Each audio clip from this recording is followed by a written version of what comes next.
Hey everyone, welcome back to another episode of the Track Limits podcast powered by Formula Addict. We're here at Crater Club Studios, newly renovated. It looks awesome. Shout out to the team for that. We love coming here and shooting these episodes for you guys.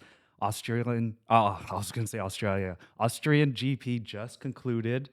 Yeah. A lot happened on the track, off the track, and within the limits of the track. You see what I did Our there? name was called out a lot this weekend. But before we get started, let me run you guys through the top 10 finishes.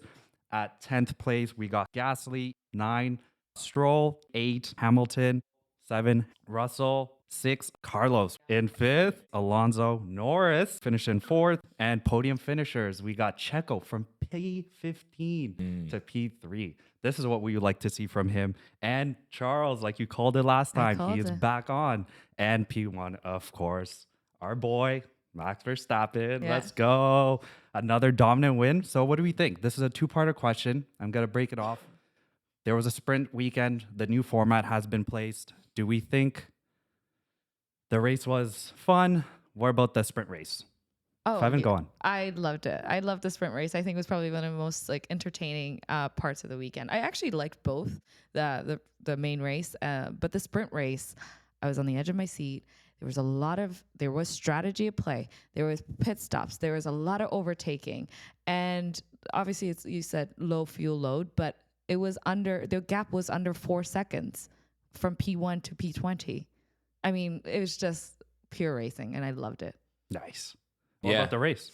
Oh, the race. I mean, the race was also entertaining. There were a lot of ups and downs, and we'll probably get into it. I was disappointed with Mercedes. I really enjoyed watching Checo really fight tooth and nail to kind of climb back, and Sainz as well. It was just such good actual racing in between teams and between teammates and across the midfield. So it was really, really fun. Nice. Mikey?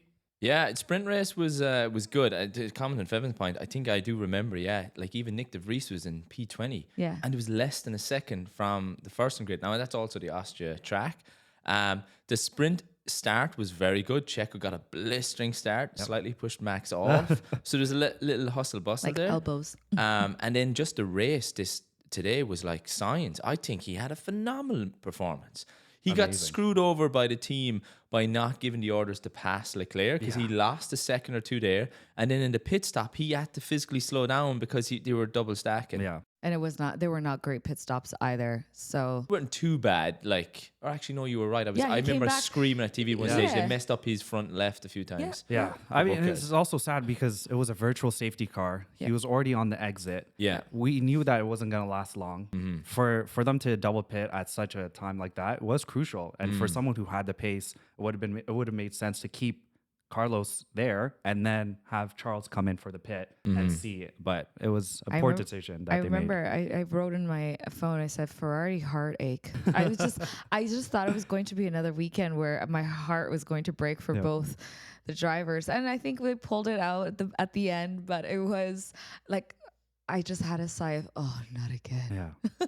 Sainz's battle with Perez was amazing to watch. That was stunning to watch. It was because we knew that there was a moment where he braked early to get the DRS so he can take him back, Carlos, which was such a smart move. And Ferraris are known to do that from last year too. Yeah. But this year reminded me a lot about last year where Ferrari had the better car and both Red Bulls were struggling. And now this year was just a flip where I know Max is dominant and he's on another level, but he was able to easily come back, chase Charles after the pit stop and overtake and gain 20 seconds or something gap, which is ridiculous. Such a margin that he was so confident that 2 laps to go, he's like, I want the fastest lap. Yeah. I feel like he was getting bored and was like, let's do it, man. Yeah. Well, but that's crazy strategy when you think about it. The team didn't want to do it. 100%. All it takes is for them to do some mess up. Yeah. And it's gone. You know, I have to say, slowly but surely, what is it? Starting to really appreciate his just sheer competitiveness. And I always appreciated it. But as a diehard Ferrari and Lewis Hamilton fan, I've been like resentful of wanting to root for him, but now it's hard to see this. Like you see Checo in the same car, what he's doing, and then you have Max in the same car, maybe different setup, whatever. But he's just on a different level, and that is just where the talent is, where that's the delta you're seeing. No, he needs the recognition for that. 100%. 100%. Yeah, and Lewis Hamilton has been a talk this weekend, both of his comments, what he said, and his performance, and it must be due to the car not performing well. But he made a statement after a sprint shootout saying sprints don't really matter to us. What do you guys think about that? I know they're super close, constructor championships, they're super close to Aston Martin. So in my opinion, I think it does matter because it's at the end of the day, every point counts when you're that close. But what do you guys think about those comments he made? Like, no, like just to go, like every point counts. That's why teams like will put meat or softs on 10 laps to go to try and get that fastest point. 1 point means a lot. So I'm surprised he said stuff like that. I think he's just trying to counteract from basically not having a good car. Yeah. So like, oh, we don't care about this. We just want to focus on the race, which you can say that, but the team care about every single point. Exactly. So Yeah, I think from a viewership perspective, the sprint race is just bringing more eyeballs, more excitement to the weekend. I love it. So just from like a fan perspective, it's doing great. Now from a constructor points perspective, absolutely go fight for it. It's an opportunity for you to get more points, especially when you're like 6 points or something like that. Maybe I'm wrong, but it's within less than 10-point difference between Aston Martin and Mercedes. Don't complain. And honestly, this weekend or this race, I was very disappointed with Lewis. Yeah. And it's so hard for me to say that because I genuinely think he's he's always been very like put his head down, drive, of course, like a fierce competitor. But I felt like maybe obviously he didn't have the right car, but he was complaining. And I think even Toto came on the radio at some point, was like, just drive. You know, he's not there. He's not the FI. He's not you're not the one who's going to be shelling out penalties. Yes, it's unfair, whatever. But he was just so unfocused. And historically, that's not where they perform. That's not the racetrack for him. And I get that. But just I was really waiting for more. So for him to say things like the sprint is pointless, I just think it's another. yeah. We still love you, Lewis. He's still my favorite driver of all time. He just had a rough weekend. He had a rough weekend. He got it's like 5 laps or 10 laps in, he got a 5-second penalty. So you're already in the back foot. You're already stressed out, and he just verbally expressed that. Yeah. Well, let's talk about track limits. While watching this race, I felt like this was an episode of Oprah where she was giving out a car and everyone's like, you get a penalty, you get a penalty, everybody gets a penalty. Yeah. Does this need to change? I know this track, even from last year compared to this year, the cars are getting bigger. There's not enough room when they're going at that high speed into those corners and they're veering off. Does that mean that white lane needs to get a bit on the out? Do they need to add more grass or more traction support? What do you guys think about that? Hot take. No, it doesn't. Okay. No, it doesn't. Don't change a thing. Again, at the end of the day, a driver has to have his awareness of where he is on track, even when you're going side-side battles.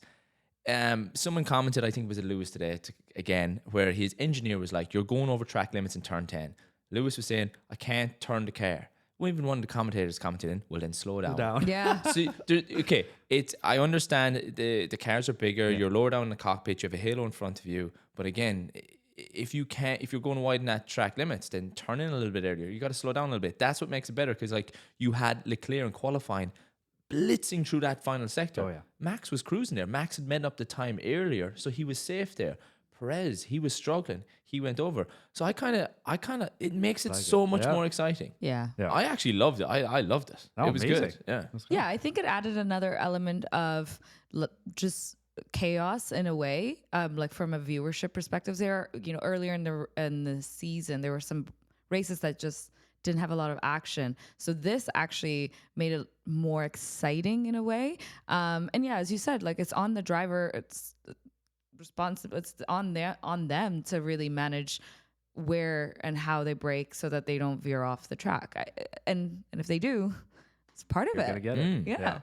Yeah, no, I think I agree. It's a bit of a mix of both for me. I think if all drivers are complaining about this, it's not just a one team or a driver complaining about this. They've been complaining about it since FP1 that they can't control this car because these are different cars from previous years. So I think it's give or take. And I feel like a lot of these drivers will talk to the FIA after this race to see what can be improved on this. But no, it was an interesting race. I appreciate it because, again, it created drama and also helped Checo because he was able to get that advantage and then also just secure that position within that 4th to 5th position and then also get that podium. He was close because he got a warning. He got multiple warnings. He was actually on his last warning when the engineer was like, just... it was like the 2 laps left or something. And he's like... Oh, cruise off. And then I remember the commentator saying like, it's not worth. Like, he's like 7 seconds ahead. He can't catch up. It's who are you fighting? He got a gap of like 3.5 seconds to Sainz, and there was only a couple of laps left. So like, just coast through those corners. You have such a margin. Yeah. But what was the record for penalties given for track limits today? Oh, so today I actually wrote it down. So you have Hamilton, Yuki. Yuki got a double one. He actually got 10 seconds because he went over him twice. Sainz, Albon, Esteban, Nick de Vries, Pierre Gasly, Logan Sargent, and Magnussen. So 9 drivers got penalty points. Now, some of them got points for unsafe release in the pit, which I think was Ocon. Yeah. But again, there's 20 drivers on the grid. 9 got penalties this weekend. Wow. That's incredible. I don't even know if that's a record. We have But to search it FIA up. consistent, so I kind of like it's that also was, everyone's getting it out. Yeah, and I think there were maybe a couple more. Like even watching, I was like, "Oh, Norris!" Yeah, a few times he went off, and Perez, and I know he got the black and white warning, but there. I thought there would have been more, to be honest. And then maybe I was like, maybe everybody except the Charles Leclerc and Max will get a penalty, and then it just like make it null and void. Yeah, probably. But then, what was your biggest surprise for this weekend then? I think for me, Norris did a phenomenal job, and they did upgrades, but Norris really does well in this track. Norris was standout, and then Sainz, he did so well. I don't think he gets recognition. No. He did phenomenal. Yeah. Do you realize how smart he is, even on the radios? Other than that one stint where he was like, "Checo's intimidating me." Yeah. Like, I think that this is racing, my friend. This isn't like a lost in translation. Yeah. I think he was trying to say like he was trying to. He was fake baiting him. Yeah. He wasn't scared. Yeah. But no, it was crazy. He was like asking. He's like, "Oh, how far is Norris away from me? I want to create the DRS train." Things like this while you're performing at this high pace. Yeah, it's fantastic. You don't see that with Charles. He's thinking about, oh, where's my next pit stop? Am I even going to finish the race? Yeah. Or do I have the pace for it? Right. So it's incredible to see that from Carlos. But Sainz was my highlight. I think he's quite a strategic driver. I mean, before even the virtual safety car, he was edging to closer and closer to Charles. He was asking for team orders. I thought it made sense in that point. And then because Charles Leclerc was losing so much pace and creating a larger gap between Max and himself. So it just didn't make sense at the time. And I could see his way of thinking. And so even when he came out, with the double stacked pit, and he was, I think, 6th, and then he fought back. And he was just on a man on a mission, unstoppable, like the best performance in my eyes this weekend. Yeah, I and my last addition would be Albon again. I know he lost out near the end to Stroll, but he was pushing again with a car that would probably struggle because of the DRS trains and being stuck in it and having 3 DRS back to back.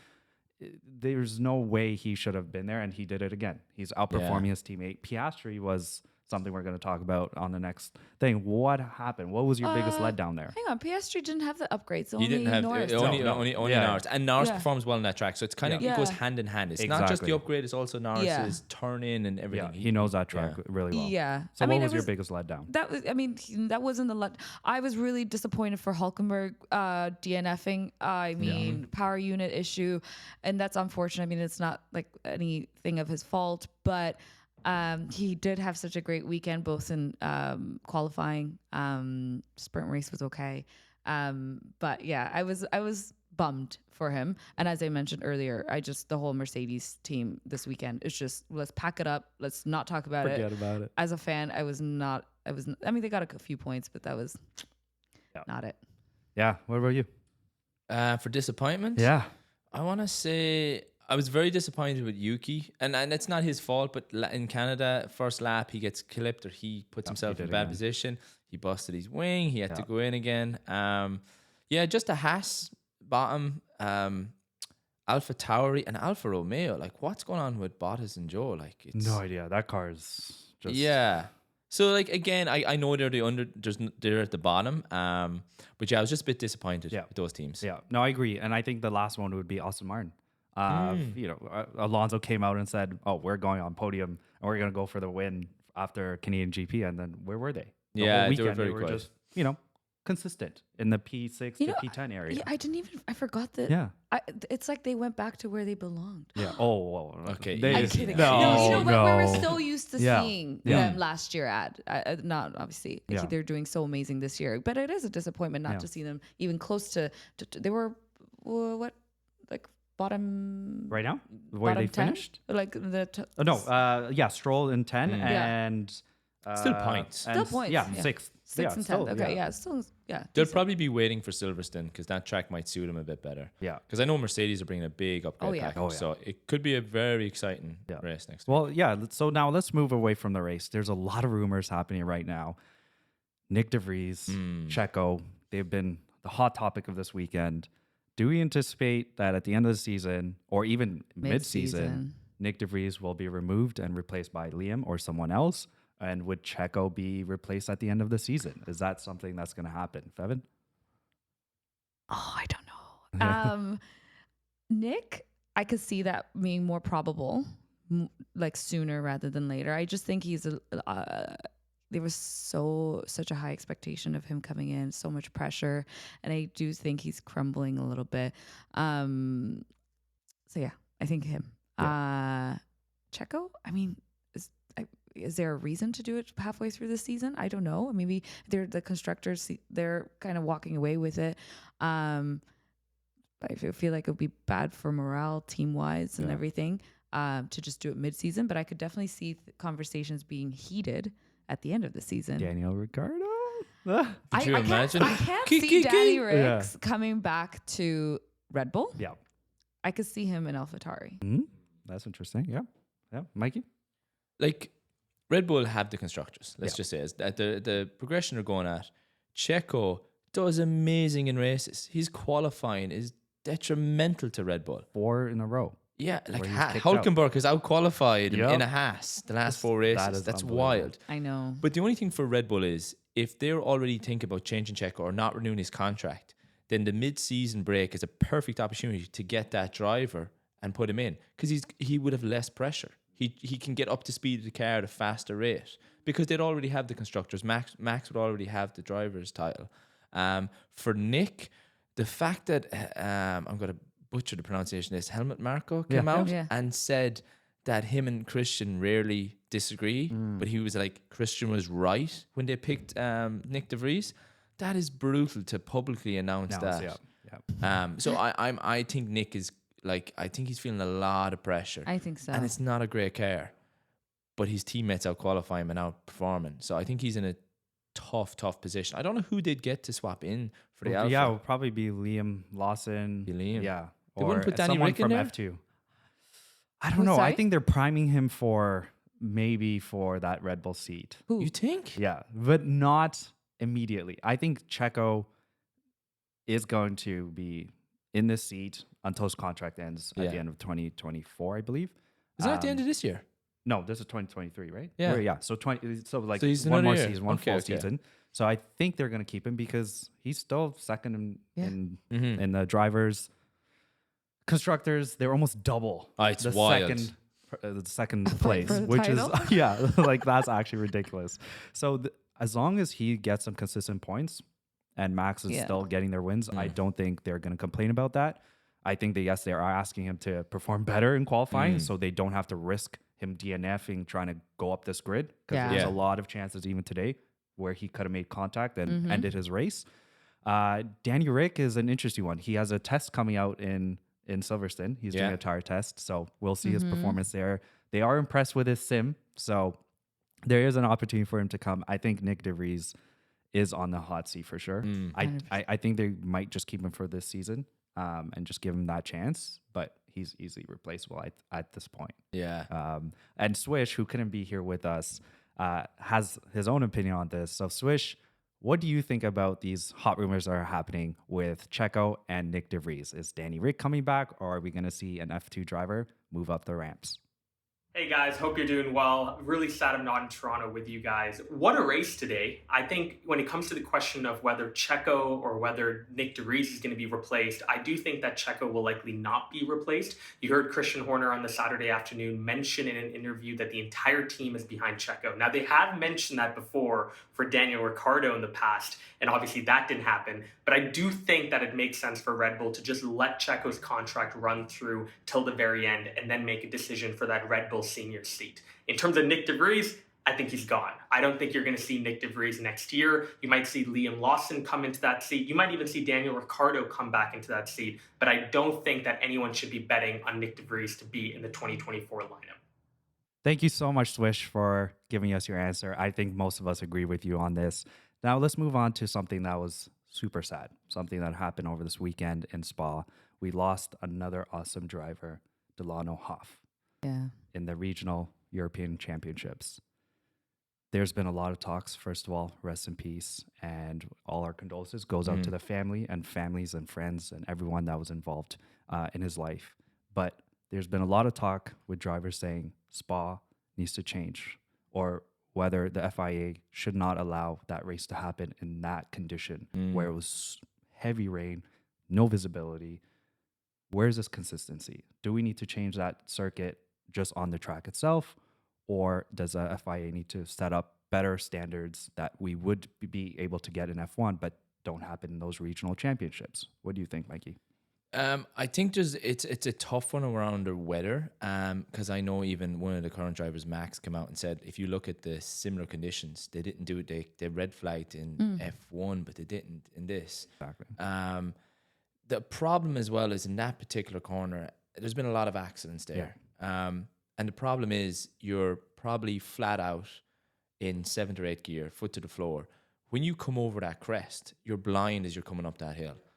Anything can have happened before you, and you are completely oblivious to it. So I genuinely, it's a tough one. I'm not too sure, like, regardless of the weather element, like, how would you stop a situation like that? Like, you can only signal a yellow flag or whatever in a split second, but all it takes is a split second. Yeah. So it's tough. I genuinely don't know what to do, what they would do in that situation. I know there's a lot of that's a big high hill. You could essentially just dig out half the track and have a lower gradual inclination. Again, that would take a lot of time, so it depends on where the vote is. But it was very, very tough to see. Definitely. Feven? Yeah, I mean, I have no right answer either, but it was just a very sad incident. This is a sport, and obviously it has its risks, but you don't ever want to see death. So I think in condition, like just simple terms, in heavy rain conditions where other races are being canceled, or in similar conditions, if they were be canceled, it should be the same across. I think safety regulation should not change, or safety standards should not change based on the tier of the sport or the tier of the series. So if F1's not doing it, F4, F3, F2, no, like just should be red flagged. Trickle down. Yeah. So and outside of that, I think that's kind of my only opinion, really. No, I agree with you both. Let's move on to another topic. Silverstone is coming up in 5-6 days. Yeah.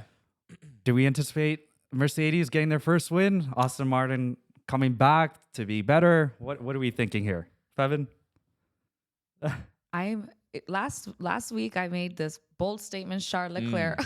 Hey, and we need another one. We got him on the podium. This time it will be Hamilton, P2. Oh, okay. I thought you were going for the win. That's I was a like, safe bet. That's a It's safe bet. Hot take. I know. No, because I mean, I don't think Max. I don't think any upgrades that they bring will actually, unless there's like a failure and Max DNFs or there's a mistake that is so critical.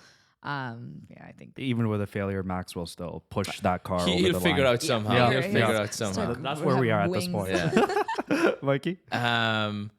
Yeah, I think Mercedes will be on the podium. I'd love to see the battle between Russell and Lewis. Like, I'd like to see that battle on track where no team steps in and just let them at it. Yeah. Because I think Russell's a great talent. Yeah. But also, if Lewis is confident in the car, and his confidence is everything for him. Yeah. So it'll be interesting to see. Hopefully, there'll be a good fight between Aston Martin, Ferrari, Mercedes. I do think Max will take it. Be interesting to see how Perez will perform, because like he goes from having no confidence to having a great race, and then if he does that again in Silverstone, like he's just getting more. He's drawing so much attention to himself when he really just needs to be clocking in, clocking out. No, I agree, and I think Ferrari did bring in a few minor upgrades that is helping them, and I think they have found a solution. But at the same time, it can be said with cooler temperatures, they perform really well, which is why we saw the pace in the last 2 races, even with high deg. They were still able to perform.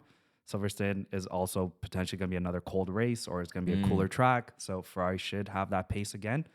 It's going to be a good battle. I think Lewis, and I want to see Russell, who's been ghost for the last few races. I said that to you when we were watching it. I was like, where is he? Where has he been? Like, no one's talking about him. Yeah. He's just coasting. And I actually, to the point where I was looking, I'm like, where is did he DNF? And then I was like, oh no, he's like 7th or 8th. I don't remember what it was. But it was this weekend the track, because in Canada he was doing well, but he crashed. Yeah. So that's why he's been off our radar. So you can guarantee he wants to come back and perform as well. Make some noise. This is his home. No, I definitely want to see some high impact race, more overtakes. Last year was iconic. Charles, Checo, and Lewis. One of the best highlights. I still watch these reels every time on social media. I rewatch that video. I've saved it. It's my favorite. Nice. Like actual race moment. Drivers, please, just make that happen again. But to comment on what you said earlier about Sainz talking to his engineer, Sainz was critical in that movement last year because they wanted him to slow down or to let Charles pass, and he was like, "Stop reinventing. I want to win this race." So like, I love that about Charles. Like, he will only listen to so much to his engineer. He's his own mind. He'll do his own thing on the you mean race track. Carlos? Yeah, sorry. You said Charles. My bad. Charles is complete on the opposite. opposite side. Charles is yes, okay, yeah, No, but yeah, that pretty much wraps up this episode. Thank you guys so much for tuning in. We appreciate all the support you guys have given us. Please don't forget to subscribe, like, share, and do all the above. And we'll see you on the next one. Bye. Bye.